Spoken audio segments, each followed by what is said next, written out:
తెలంగాణ రాష్ట్ర ప్రభుత్వం chief secretary Ramakrishna Rao గారు అధ్యక్షతన గ్రూప్ 3 ఉద్యోగ నియామక పత్రాలు అందజేయడానికి ఈ కార్యక్రమాన్ని ఏర్పాటు చేసి నాతో పాటు సహచర మంత్రివర్గ సభ్యులు మిత్రులు పొన్నం ప్రభాకర్ గారిని, సహచర మంత్రివర్గ సభ్యులు మహమ్మద్ అజారుద్దీన్ గారిని, అదేవిధంగా రాష్ట్ర ప్రభుత్వ ప్రధాన సలహాదారులు సుదర్శన్ రెడ్డి గారిని, అదేవిధంగా వేం నరేందర్ రెడ్డి గారిని, హర్కర వేణుగోపాలరావు గారిని, షబ్బీర్ అలీ గారిని, అదేవిధంగా హైదరాబాద్ నగర మేయర్ గద్వాల విజయలక్ష్మి గారిని, పార్లమెంట్ సభ్యులు బలరాం నాయక్ గారిని, అనిల్ కుమార్ యాదవ్ గారిని, ఆది శ్రీనివాస్ గారిని, స్థానిక శాసనసభ్యులు అరికపూడి గాంధీ గారిని, కాళే యాదయ్య గారిని, ఎమ్మెల్సీ బల్మూర్ వెంకట్ గారిని, వివిధ కార్పొరేషన్లకు సంబంధించిన చైర్మన్లను, ప్రభుత్వ అధికారులను, ఈరోజు నియామక పత్రాలు అందుకోబోతున్న 1370 మంది ప్రభుత్వ సారథులకు నూతన సంవత్సర సంక్రాంతి శుభాకాంక్షలు. ఈ నూతన సంవత్సరం, ఈ సంక్రాంతి పండగ మీ తల్లిదండ్రుల కళ్ళలో ఒక ఆనందాన్ని, గుండెల్లో ఒక సంతోషాన్ని సంపూర్ణంగా నింపుతుందని నేను విశ్వసిస్తున్నా. పుట్టిన బిడ్డ ప్రయోజకుడు అయినప్పుడు ఆ తల్లిదండ్రులకు కలిగే ఆనందం వర్ణించడానికి భాష కూడా ఉండదు. మీరందరూ 90% నా అవగాహన మేరకు తండాలలో, గూడాలలో, మారుమూల పల్లెల్లో, మధ్యతరగతి, దిగువ తరగతి తల్లిదండ్రులు కష్టపడి ప్రభుత్వ పాఠశాలలో చదివించి మీ చదువుల కోసం నిరంతరం శ్రమ చేసి, కొంతమంది తల్లిదండ్రులు కూలీ పని చేసి, ఉపాధి హామీ కూలీలుగా వాళ్ళు పనిచేసి రూపాయి కూడబెట్టి మిమ్మల్ని పీజీలు, పిహెచ్డీలు చదివించి కోచింగ్ సెంటర్లలో పోటీ పరీక్షలకు తయారవ్వడానికి ప్రతి పైసా కూడబెట్టి మిమ్మల్ని నగరానికి పంపించి ఈ పోటీ పరీక్షలకు మిమ్మల్ని ప్రిపేర్ చేయడం జరిగింది. తెలంగాణ ఉద్యమ నేపథ్యం మీకు అందరికీ తెలుసు. ఉస్మానియా కాకతీయ యూనివర్సిటీలలో తెలంగాణ సమాజానికి ఏ సమస్య వచ్చినా చదువులే కాదు, ఈ సమాజానికి వచ్చిన సమస్యను మేము పరిష్కరిస్తాము అని చెప్పి విద్యార్థులు ఉద్యమకారులై అవసరమైన సందర్భంలో ప్రాణ త్యాగాలు చేసి అమరులై ఈ తెలంగాణ రాష్ట్రాన్ని సాధించుకోవడం జరిగింది. సాధించుకున్న రాష్ట్రంలో ప్రధానంగా ఉద్యోగ నియామకాల సమస్య పరిష్కారం అవుతుందని మీరు, మేము, మనమందరము రాష్ట్రం ఇచ్చిన శ్రీమతి సోనియా గాంధీ గారు భావించారు. కానీ 2014 నుంచి దాదాపుగా 2024 వరకు 10 సంవత్సరాలు 2 సార్లు ముఖ్యమంత్రిగా బాధ్యత చేపట్టిన వ్యక్తులు రాజకీయ ప్రయోజనాల కోసమో, కుటుంబ ప్రయోజనాల కోసమో, పార్టీ ప్రయోజనాల కోసమే ప్రయత్నం చేసిండ్రు తప్ప తెలంగాణ రాష్ట్రంలో ప్రభుత్వ శాఖలలో ఉన్న ఖాళీలను లెక్కించి ఆ ఖాళీలను భర్తీ చేసి నిరుద్యోగ యువకులకు ఉద్యోగ నియామక పత్రాలు ఇవ్వాలి అన్న ఆలోచన సంపూర్ణ స్థాయిలో చేయలేదు. వాళ్ళ ప్రాధాన్యత క్రమంలో కుటుంబం మొదటి ప్రాధాన్యత, పార్టీ రెండవ ప్రాధాన్యత, రాజకీయ అవసరాలు మూడవ ప్రాధాన్యతగా భావించిండ్రు తప్ప మొదటి ప్రాధాన్యతగా భావించాల్సిన తెలంగాణ నిరుద్యోగ సమస్యను ఏ రోజు కూడా పరిష్కరించాలని ఆలోచన చేయలేదు. అందుకే 10 సంవత్సరాలు ఓపిక పట్టిన ఈ తెలంగాణ యువత ఇక లాభం లేదు, మేం పూనుకొని మాకు ఉద్యోగాలు ఇవ్వాలి అని అడిగే పరిస్థితి నుంచి వాళ్ళ ఉద్యోగాలు తొలగిస్తే మా ఉద్యోగాలు మాకు వస్తాయని చెప్పి మీరందరూ రోడ్డు మీదకి వచ్చి 2023 నాడు మీరు డిసెంబర్లో తీసుకున్న నిర్ణయం ఇక ఉద్యోగాలు అడగం, ఉద్యోగాలు ఇస్తామని గద్దెనెక్కిన వాళ్ళ ఉద్యోగాలు తీస్తామని మీరందరూ నడుము బిగించారు కాబట్టి ఈనాడు ప్రజాప్రభుత్వం ఏర్పడ్డది. అందులో మేమందరం కూడా బాధ్యత తీసుకొని ఈరోజు ఈ వేదిక మీద మీ ఉద్యోగ నియామక పత్రాలు అందించడానికి పూర్తి స్థాయిలో కృషి చేస్తున్నాం. ఈనాడు మీకు అందరికీ తెలుసు, తెలంగాణ పబ్లిక్ సర్వీస్ కమిషన్లో జరిగిన దారుణమైన పరిస్థితులు 2011లో గ్రూప్ 1 ఉద్యోగ నియామకాల నోటిఫికేషన్ వస్తే 2019లో నియామకాలు జరిగినాయి. ఆ తర్వాత నోటిఫికేషన్ వస్తే 2025 వరకు 14 సంవత్సరాలు సుదీర్ఘమైన కాలం గ్రూప్ 1 నియామకాలను చేపట్టలేదు అనంటే ఉమ్మడి రాష్ట్రంలో కానీ ప్రత్యేక తెలంగాణ రాష్ట్రంలో 10 సంవత్సరాలు. ఒక యువకుడి వయసు 22-23 సంవత్సరాల వయసులో గ్రూప్ 1 ఉద్యోగం కోసం, గ్రూప్ 2 ఉద్యోగం కోసం ప్రయత్నం మొదలు పెడితే 14 సంవత్సరాలు పరీక్షలు జరగక, ఉద్యోగం రాక, అమీర్పేట్లోనో, అశోక్ నగర్ చౌరస్తాలోనో, దిల్సుఖ్ నగర్ చౌరస్తాలోనో కోచింగ్ సెంటర్లు వెంబడి 14 సంవత్సరాలు తిరిగితే ఇంతకంటే దారుణం, ఘోరం ఎక్కడైనా ఉంటుందా? మీరు ఒక్కసారి ఆలోచన చేయండి.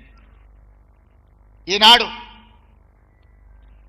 ఏ ఒక్క నోటిఫికేషన్ ఇచ్చినా, ఇప్పుడు చీఫ్ సెక్రటరీ రామకృష్ణారావు గారు ఒక మాట చెప్పారు.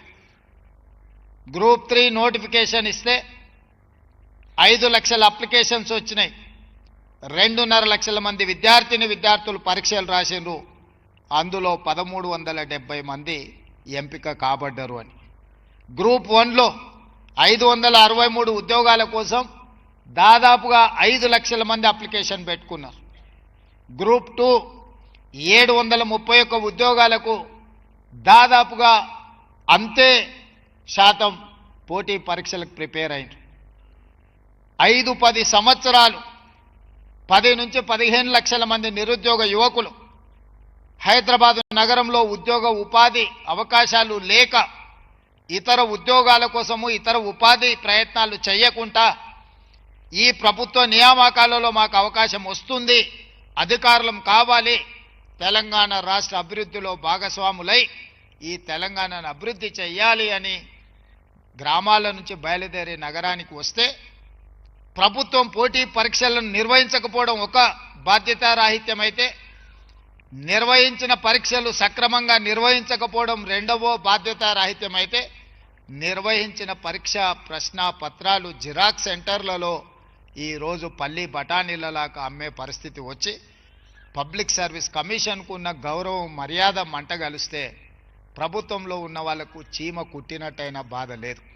కానీ లక్షలాది మంది నిరుద్యోగ యువకుల యొక్క జీవితాలతో చెలగాటమాడే అధికారం వాళ్ళకి ఎవరిచ్చిండ్రు? అందుకే ఈ ప్రభుత్వం ఏర్పడిన మరుక్షణం తెలంగాణ పబ్లిక్ సర్వీస్ కమిషన్ని సమూలంగా ప్రక్షాళన చేసి యూపీఎస్సీతో పోటీ పడే విధంగా నేనే స్వయంగా అక్కడికి వెళ్ళి యూపీఎస్సీ చైర్మన్ను కలిసి ఏ విధంగా వాళ్ళు యూపీఎస్సీ ఆరోపణలు లేకుండా పోటీ పరీక్షలు నిర్వహిస్తుందో, ప్రతి సంవత్సరం ఐఏఎస్, ఐపీఎస్, ఐఎఫ్ఎస్ లాంటి పరీక్షల్ని ఏ రకంగా నిర్వహిస్తున్నారో వాటి అన్నిటిని తెలుసుకొని నిష్ణాతులైన వాళ్ళను, హైలీ క్వాలిఫైడ్ పర్సన్స్ని ఈనాడు తెలంగాణ పబ్లిక్ సర్వీస్ కమిషన్ చైర్పర్సన్గా, మెంబర్స్గా మనం నియమించినాం. గతంలో నియామకాలను ఒక్కసారి చూస్తే ఒక ఆర్ఎంపీ డాక్టర్, ఒక డెప్యూటీ ఎంఆర్ఓ, లేకపోతే ఒక రిటైర్డ్ టీచర్, ఇలాంటి వాళ్ళను పబ్లిక్ సర్వీస్ కమిషన్లో మెంబర్స్గా నియమించారు. గ్రూప్ 1 ఉద్యోగ నియామకాలు చేపట్టాలి అని అంటే ఆ పరీక్ష ఎలా ఉంటుంది, అతని బాధ్యత ఏంది అనే అవగాహన ఒక ఆర్ఎంపీ డాక్టర్కు ఉంటుందా? మీరు ఆలోచన చేయండి. నేను ఆర్ఎంపీ డాక్టర్ని కించపరచడం లేదు, డెప్యూటీ ఎంఆర్ఓని నేను కించపరచడం లేదు, లేదా రిటైర్డ్ టీచర్ నేను కించపరచడం లేదు. వాళ్ళు చేసిన ఉద్యోగాల స్థాయి ఏంది, వాళ్ళు నియామక పత్రాలు అందించబోయే పోటీ పరీక్షల ప్రశ్న పత్రాలు తయారు చేసే బాధ్యత గ్రూప్ 1, గ్రూప్ 2, గ్రూప్ 3 లాంటి ఉద్యోగాలకు ఆ నియామకాలను చేపట్టడానికి వాళ్ళకు బాధ్యత ఇస్తే ఏ రకమైన విధి విధానాలను వాళ్ళు నిర్ణయిస్తారో మీరు ఒక్కసారి ఆలోచన చేయండి. ఇంత నిర్లక్ష్యం తెలంగాణ నిరుద్యోగుల పట్ల ఆనాటి ప్రభుత్వం వ్యవహరించింది. అందుకే మీ పరీక్షలు నిర్వహించాలన్నా మీ ఉద్యోగ నియామకాలు చేపట్టాలంటే మీకంటే అత్యధిక విద్యను అభ్యసించిన వాళ్ళు, మీకంటే ఎక్కువ అనుభవం ఉన్న వాళ్ళు, మీతో పాటు తెలంగాణ పట్ల చిత్తశుద్ధి ఉన్న వాళ్ళనే ఈరోజు పబ్లిక్ సర్వీస్ కమిషన్ చైర్పర్సన్స్గా మెంబర్స్గా నియమించి ఆ పరీక్షలను పూర్తి చేయడం జరిగింది. మీకు ఒక్క మాట చెప్పదలుచుకున్నా, డిఎస్సి మీరు ఎప్పుడైనా హిస్టరీని తీసుకోండి, నోటిఫికేషన్ నుంచి నియామకాలు 55 రోజుల్లో పూర్తి చేసి 11,000 మంది టీచర్లకు ఉద్యోగ నియామక పత్రాలు అందించినాం. ఇవన్నీ కూడా అది పోలీస్ డిపార్ట్మెంట్ రిక్రూట్మెంట్ కావచ్చు, మెడికల్ అండ్ హెల్త్ డిపార్ట్మెంట్ కావచ్చు, టీచర్ల నియామకం కావచ్చు, లేకపోతే గ్రూప్ 1, గ్రూప్ 2, గ్రూప్ 3, గ్రూప్ 4 ప్రభుత్వ ఉద్యోగ నియామకాలు కావచ్చు. ఒక బాధ్యతతోని ఒక యజ్ఞంలాగా భావించి ఎక్కడా తప్పులు జరగకుండా ఈ నియామక పత్రాలను అందించాలనే మేము కృషి చేస్తాం. గ్రూప్ 1 ఫలితాలు ఇచ్చి నియామకాలు అందించబోయే సమయంలో కోర్టుల ముందు వివాదాలు సృష్టించి ఎట్టి పరిస్థితుల్లో నియామక పత్రాలు అందనీయకూడదని కుట్రలు చేస్తే కూడా న్యాయస్థానం ముందు నిలబడి ప్రభుత్వం బలమైన వాదనను వినిపించి ఈరోజు దాదాపుగా 2 సంవత్సరాలలో మొదటి సంవత్సరంలోనే 60,000 ఉద్యోగ నియామక పత్రాలను అందించి దేశంలోనే ఒక గొప్ప ఘనత తెలంగాణ రాష్ట్రం సాధించింది. ఈ రోజుకు దాదాపుగా 70,000 ప్రభుత్వ ఉద్యోగ నియామక పత్రాలు ఈ 2 సంవత్సరాల్లో మనం అందించగలిగినాం. మేం లెక్కలు చెప్తే తప్పంటారని లేదా ఇచ్చిండ్రో ఇయ్యలేదని అనుమానాలు వ్యక్తం చేస్తారని 13 సార్లు ఉద్యోగ నియామక పత్రాలు అందిస్తే మేము ఎక్కడైతే బాధ్యత తీసుకున్నామో ఎల్బీ స్టేడియంలో కానీ, లేకపోతే నెక్లెస్ రోడ్లో డాక్టర్ బాబాసాహెబ్ అంబేద్కర్ సాక్షిగా కానీ, లేకపోతే శిల్పారామం సాక్షిగా కానీ, లేకపోతే సాగునీటి పారుదల శాఖ ఆఫీసు కార్యాలయ కేంద్రంలో కానీ ఈ నియామక పత్రాలు బహిరంగంగా వాళ్ళ తల్లిదండ్రులను అందరిని ఆహ్వానించి ఒక పండుగలాగా ఈ కార్యక్రమాన్ని నిర్వహించినాం. మాకు ఒక బాధ్యత కావచ్చు, కానీ మీకు ఒక జీవితకాల విజయం ఇది. మీ జీవితంలో మీ తల్లిదండ్రుల కళ్ళల్లో ఒక జీవితకాలం సమూలమైన మార్పును తీసుకొస్తుంది. ఈరోజు ఈ ఉద్యోగం మీరు కాదు, మీ భవిష్యత్ తరాలకు కూడా ఇది ఒక దిక్సూచిగా మారుతుంది. ఇది ఏదో ప్రభుత్వ ఉద్యోగము రోజుకి 8 గంటలో 10 గంటలో పనిచేస్తే వేతనం తీసుకునే బాధ్యత కాదు. తెలంగాణ రాష్ట్ర ప్రభుత్వంలో ఉద్యోగం అంటే ఇది ఒక భావోద్వేగము. ఈ తెలంగాణ రాష్ట్రాన్ని పోరాటం చేసి సాధించుకున్నది ఒక భావోద్వేగంతో. ఈ ప్రభుత్వ ఉద్యోగము మీకు మాకు ఒక భావోద్వేగం. ఈ భావోద్వేగం తెలంగాణ పునర్నిర్మాణంలో మిమ్మల్ని భాగస్వాములను చేస్తుంది. ఇందులో మీరు మేము మనందరం కలిసికట్టుగా పనిచేస్తే ఈ తెలంగాణ రాష్ట్రం దేశానికే కాదు ప్రపంచానికే ఆదర్శంగా అభివృద్ధి చెందగలిగిన అన్ని వసతులు వనరులు ఈ తెలంగాణ రాష్ట్రంలో ఉన్నాయి. అందుకే మిత్రులారా, ఈనాడు మిమ్మల్ని అందరినీ తెలంగాణ రాష్ట్ర ప్రభుత్వంలో భాగస్వాములు చేసే సందర్భంలో మిమ్మల్ని అందరినీ కలవాలి, మీతో మాట్లాడాలి, మీ తల్లిదండ్రుల కళ్ళల్లో ఆనందం చూడాలి అని ఈ ప్రత్యేకమైన కార్యక్రమాన్ని సంక్రాంతి పండుగ సందర్భంగా ఏర్పాటు చేసి మిమ్మల్ని అందరినీ కూడా ఆహ్వానించడం జరిగింది. మీ శాఖలలో మీ అధికారులకు చెప్పి కూడా మీకు ఉద్యోగ నియామక పత్రాలు ఇవ్వచ్చు. నాకు తెలిసి ఈరోజు 25 శాఖలలో ఈ 1370 ఉద్యోగ నియామకాలు మీ శాఖాధిపతులకు చెప్పి డైరెక్ట్గా మీకు ఉద్యోగ నియామక పత్రాలు మీ ఇంటికి పంపించవచ్చు. కానీ ఈ సందర్భంగా మిమ్మల్ని అందరినీ కలవాలి, మీతోని మాట్లాడాలన్నది నా ఆకాంక్ష. ఈనాటి వరకు మీరు సామాన్యులు, ఈరోజు నియామక పత్రం అందిన తర్వాత ఈ తెలంగాణ ప్రభుత్వంలో మీరు భాగస్వాములు.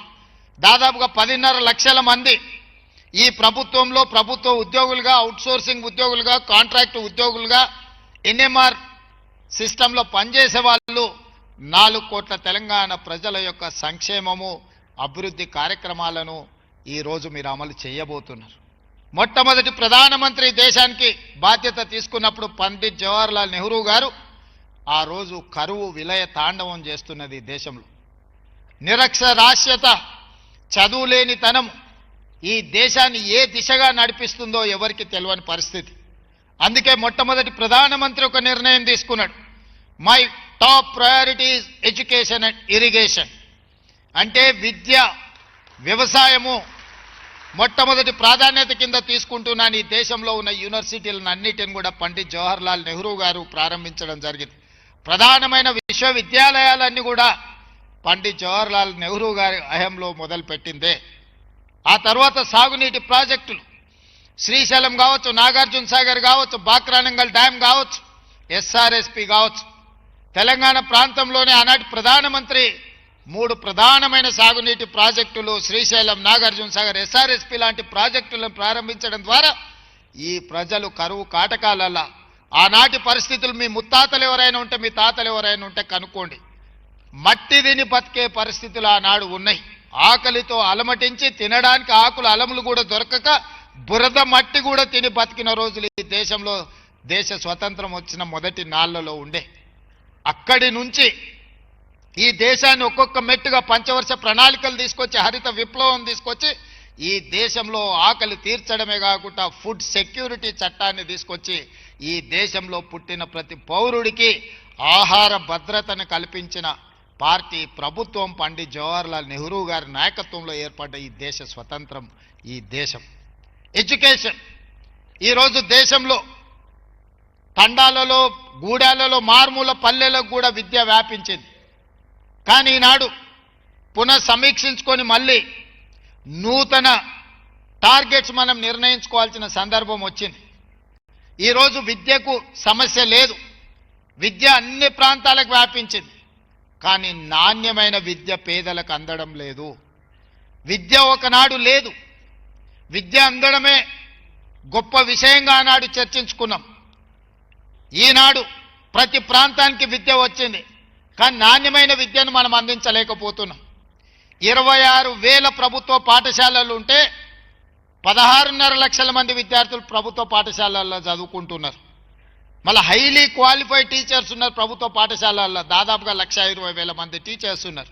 అదే ప్రైవేట్లో 11,000 పైచిలకు పాఠశాలలు ఉంటే 33 లక్షల మంది విద్యార్థులు ప్రైవేట్ స్కూల్స్లో చదువుకుంటున్నారు.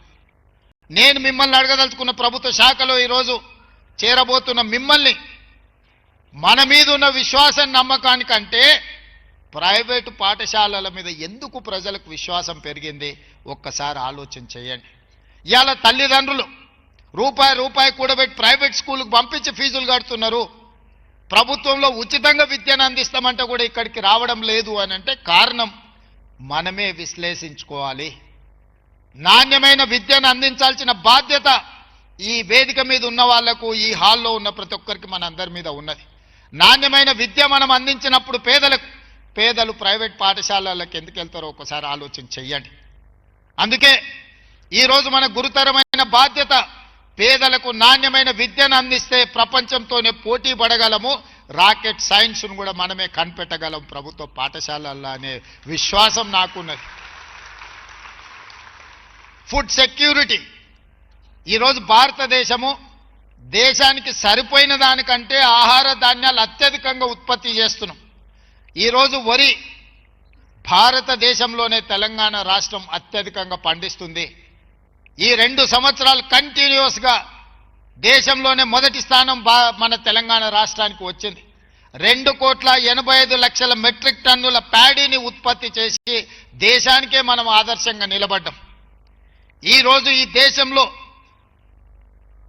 ఆహార ధాన్యాలకు లోటు లేదు, కానీ ప్రోటీన్ ఫుడ్ లేదు. ఇవాళ ఆడపిల్లలకు బలహీనతలు ఎందుకున్నాయి ప్రభుత్వ పాఠశాలలో, అంగన్వాడీ సెంటర్లలో మీరు ఒక్కసారి చూడండి. ఎందుకు మనం ప్రోటీన్ ఫుడ్ ఇవ్వలేకపోతున్నాం? ఈరోజు ఆహార సమస్య లేదు, కానీ నాణ్యమైన ఆహారము, బలోపేతమైన ఆహారాన్ని మనం అందించలేకపోతున్నాం. రేపటి దినం మీరు ప్రభుత్వంలో పనిచేసేటప్పుడు ఆర్గానిక్ ఫుడ్ ఎలా పండించాలి, నాణ్యమైన భోజనం ఏ విధంగా ప్రభుత్వ పాఠశాలల్లో, ప్రైవేట్లో కానీ పేదలకు అందించాలి, దీన్ని లక్ష్యంగా మనం పనిచేయాలి. ఈరోజు quality education, quality food, skill, ఈరోజు ఎవ్రీ ఇయర్ 1,10,000 మంది ఇంజనీరింగ్ గ్రాడ్యుయేట్లను తెలంగాణ రాష్ట్రం ఉత్పత్తి చేస్తున్నాయి. 1,10,000 మంది ఇంజనీరింగ్ గ్రాడ్యుయేట్లో ఎంతమందికి ఉద్యోగాలు వస్తున్నావో ఆలోచన చేయండి. ఉద్యోగం వచ్చి ఉండొచ్చు, చదువుకున్న అర్హత తగ్గ ఉద్యోగం ఎందుకు రావడం లేదు? వివిధ శాఖల్లో ప్రైవేట్లో చాలామందికి అవసరం ఉన్నది. చాలామంది నిరుద్యోగులు ఖాళీగా తిరుగుతున్నారు. డిమాండ్ ఉన్నది, సప్లై ఉన్నది. కానీ డిమాండ్ సప్లైలో ఒక గ్యాప్ ఉంది. ఆ గ్యాపే స్కిల్ లేకపోవడం, అన్స్కిల్డ్ క్వాలిటీ ఎడ్యుకేషన్ లేకపోవడం వల్ల ఈరోజు అంతర్జాతీయ స్థాయిలో మనం పోటీ పడగలిగిన పరిస్థితులు ఉన్నా, అంతర్జాతీయ అవకాశాలు ఉన్నా మనం అందిపుచ్చుకోలేకపోతున్నాము. అందుకే ఎడ్యుకేషన్లో skill is most important subject. రేపటి రోజుల్లో మీరు స్కిల్ డెవలప్మెంట్ కోసం పని చేయాల్సిన అవసరం ఉన్నది. ఈరోజు ఈ ప్రభుత్వం గతంలో ఒకప్పుడు భూమి లేని వాడికి భూమి ఇచ్చింది, ఇల్లు లేని వాడికి ఇల్లు ఇచ్చింది, అడవుల్లో భూములు దున్నుకునే వాడికి పోడు భూముల పట్టాలు ఇచ్చింది. ఈరోజు ఇవ్వడానికి పోడు భూములు లేవు, పంచిపెట్టడానికి అసైన్మెంట్ ల్యాండ్స్ లేవు. ఈరోజు ఈ ప్రభుత్వం దగ్గర ఉన్నది ఒకే ఒక్కటి, మీకు నాణ్యమైన విద్యను అందించడం. ఈరోజు పేదవాడి యొక్క భవిష్యత్తును, పేదవాడి యొక్క ఆలోచన విధానాన్ని మార్చడానికి విద్యను ఒక ఆయుధంగా వాడుకోండి. విద్య ఒక్కటే మన జీవితాలలో మార్పు తెస్తుంది. విద్య ఒక్కటే మన జీవితాలలో వెలుగు నింపుతుంది. విద్య ఒక్కటే మన తల్లిదండ్రులను సంతోషపెడుతుంది. ఇవాళ ఈ వేదిక మీద ఉన్న ప్రజాప్రతినిధుల నుంచి ఐఏఎస్ ఐపీఎస్ ఆఫీసర్ల వరకు, ఈరోజు డీజీపీ గారి నుంచి మొదలు పెడితే ఈ వేదిక మీద ఉన్న ఉన్నతాధికారులందరికీ గౌరవం దక్కింది అని అంటే విద్య వల్ల దక్కిన అధికారమే తప్ప కులం వల్లనో బలం వల్లనో ఆస్తుల వల్లనో ఈ వేదిక మీద వాళ్ళ గౌరవం దక్కలే.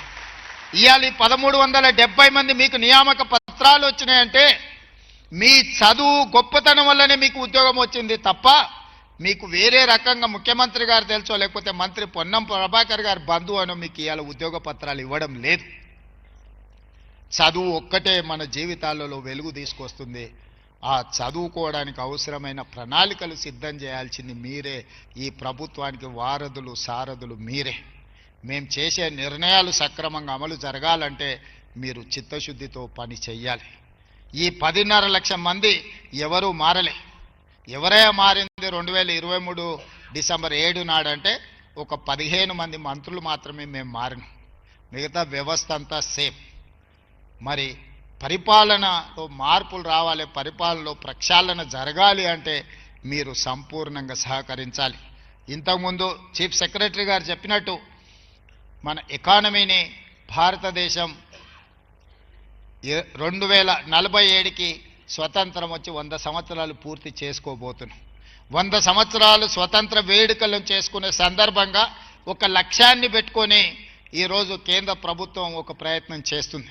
వికసిత్ భారత్ 2047లో ప్రపంచంలోనే అతి బలమైన ఆర్థిక దేశంగా బలపడాలి, భారతదేశం $30 ట్రిలియన్ ఎకానమీకి రీచ్ అవ్వాలి అని కేంద్ర ప్రభుత్వం అనుకుంటుంది. ఈనాడు మనం దేశ జనాభాలో 2.5% ఉన్నాం. ఈనాడు ఆర్థికంగా 5.1% మనం కంట్రిబ్యూట్ చేస్తున్నాం ఈ దేశ ఆర్థిక వ్యవస్థలో. దాన్ని ఈ జనాభాతోని 10% పెంచాలన్న లక్ష్యంతో ఈరోజు మన ప్రభుత్వం పనిచేస్తుంది. 2034కు $1 ట్రిలియన్ ఎకానమీ, 2047కు $3 ట్రిలియన్ ఎకానమీ దేశ ఆర్థిక వ్యవస్థలో 10% తెలంగాణ రాష్ట్రం నుంచి అందించాలన్న లక్ష్యంతో పనిచేస్తున్నాం. వేదిక మీద ఉన్న ప్రజాప్రతినిధులు 2047లో ఎవరుంటారో నాకు తెలీదు, కానీ మీరందరూ 2047 వరకు ప్రభుత్వంలో ఉంటారు. ఈ తెలంగాణ రాష్ట్రం $3 ట్రిలియన్ ఎకానమీకి మనం చేరాలి అని అంటే మీ కళ్ళతో చూస్తారు, మీ చేతులతో పనిచేస్తారు, మీ మనసులో ఆ లక్ష్యం ఉండాలి. 2034 వరకు నేను గ్యారంటీగా ఉంటా, మిమ్మల్ని అందరినీ చూస్తూనే ఉంటా. $1 ట్రిలియన్ ఎకానమీకి మనం చేరాలి అని అంటే మీరందరూ సహకరించాలి. 2047 మీ చేతుల్లోనే ఉంది. మీరే $3 ట్రిలియన్ ఎకానమీకి ఈ రాష్ట్రాన్ని ముందుకు నడిపించాలి. మీరందరూ నడిపిస్తారనే సంపూర్ణమైన విశ్వాసం నమ్మకం నాకు ఉన్నది. ఎందుకనంటే మనందరం ఈ తెలంగాణ రాష్ట్రాన్ని కొట్లాడి సాధించుకున్నాం. దేశంలోనే అత్యధిక అభివృద్ధి చెందిన రాష్ట్రంగా నిలబెట్టాలి అంటే మనందరం కూడా కష్టపడి పనిచేయాలి. చివరగా ఒక మాట, అప్పుడప్పుడు రామకృష్ణారావు గారు మేము అధికారులతో మాట్లాడుకుంటూ అనుకుంటుంటాం.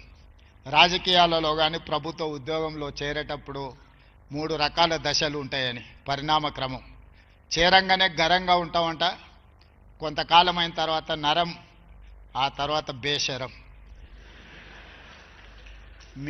మేము అట్లా కాకూడదని నేను భావిస్తున్నా.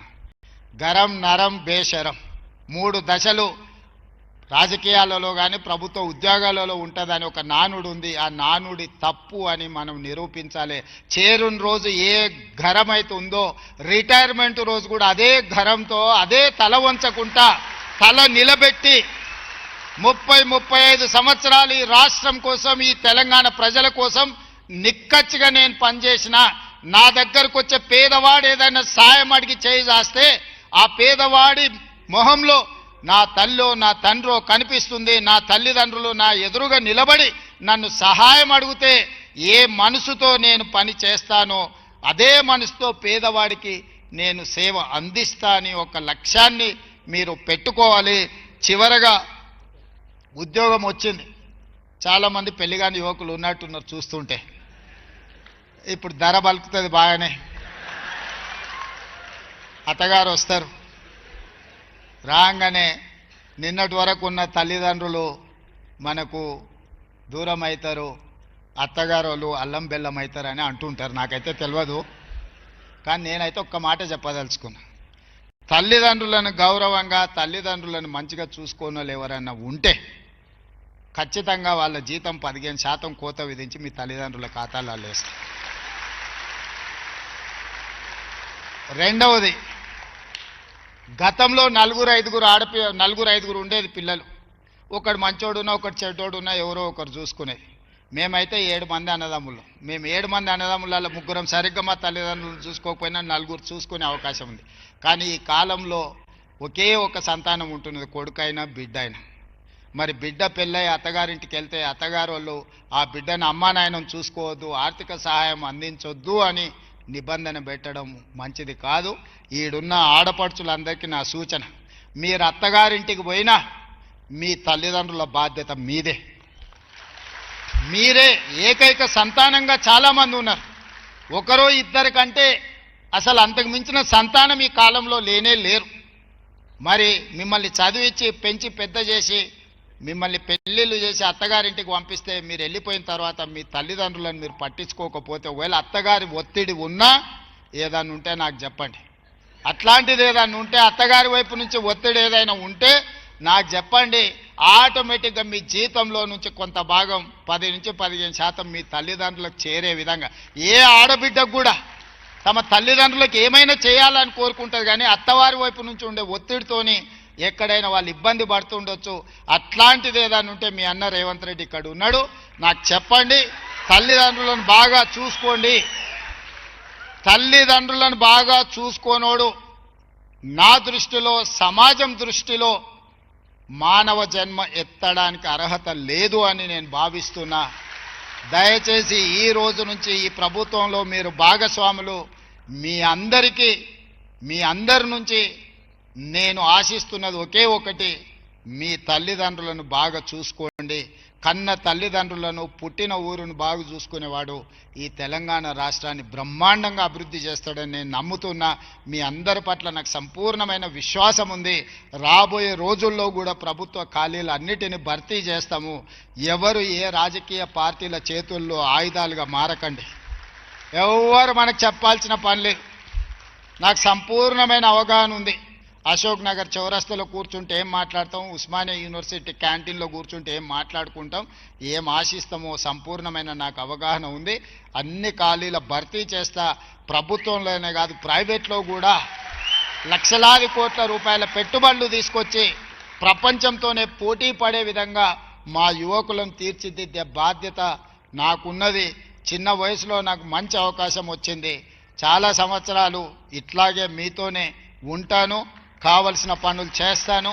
మీ అందరికీ మరొక్కసారి ప్రభుత్వ ఉద్యోగం సాధించిన దాంతో పాటు సంక్రాంతి శుభాకాంక్షలు తెలియజేస్తూ మీ అందరి